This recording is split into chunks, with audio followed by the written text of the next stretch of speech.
Hello everyone, আসসালামু আলাইকুম। আমি শেফ নজরুল ইসলাম। আপনার রেস্টুরেন্টের ফ্রাইড রাইস কীভাবে বাসায় খুব সহজে তৈরি করতে পারবেন তার একটি সিম্পল রেসিপি নিয়ে হাজির হলাম। প্রথমে চাইনিজ কড়াটা ভালো করে গরম দিয়ে নিয়েছি। গরম দিলে নিচে রাইস লাগে না।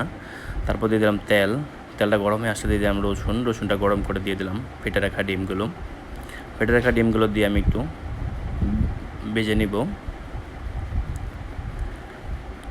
আপনারা চাইনিজ খাবার রান্না করার সময় অবশ্যই হাই হিটে রান্না করার চেষ্টা করবেন।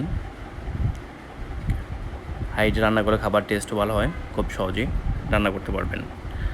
তারপর আমি এখানে দিয়ে দিলাম কাঁচামরিচগুলো মাঝখান দিয়ে কেটে নিয়েছি। তারপর দিয়ে দিলাম এখানে পাতাকপি। তারপর এখন দিয়ে দেবো গাজর, স্লাইস করে রাখা গাজর। আপনারা চাইলে গ্রেট করে নিতে পারেন বা স্লাইস করে নিতে পারেন। তারপর আপনাদের পছন্দ মতো করে নেবেন।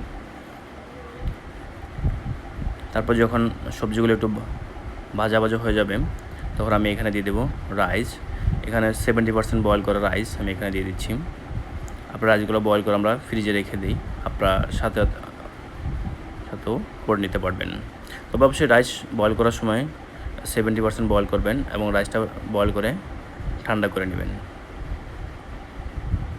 তারপর আমি রাইসটা কিছু সময় একটু নেড়ে চেড়ে নিব।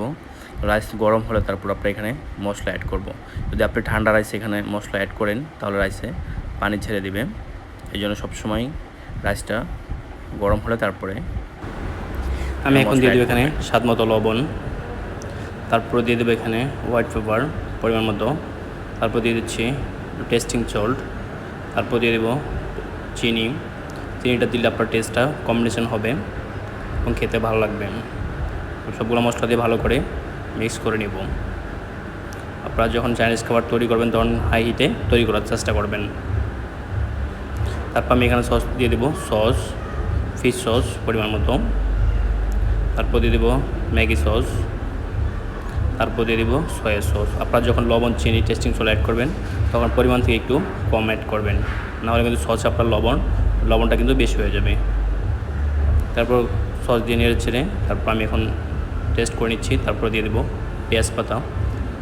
আপনারা এখানে চাইলে পেঁয়াজ পাতা পরিবর্তে চাইনিজ পাতাও এখানে অ্যাড করতে পারবেন, বা সাথে পেঁয়াজ পাতা চাইনিজ পাতা দুইটাই অ্যাড করতে পারবেন।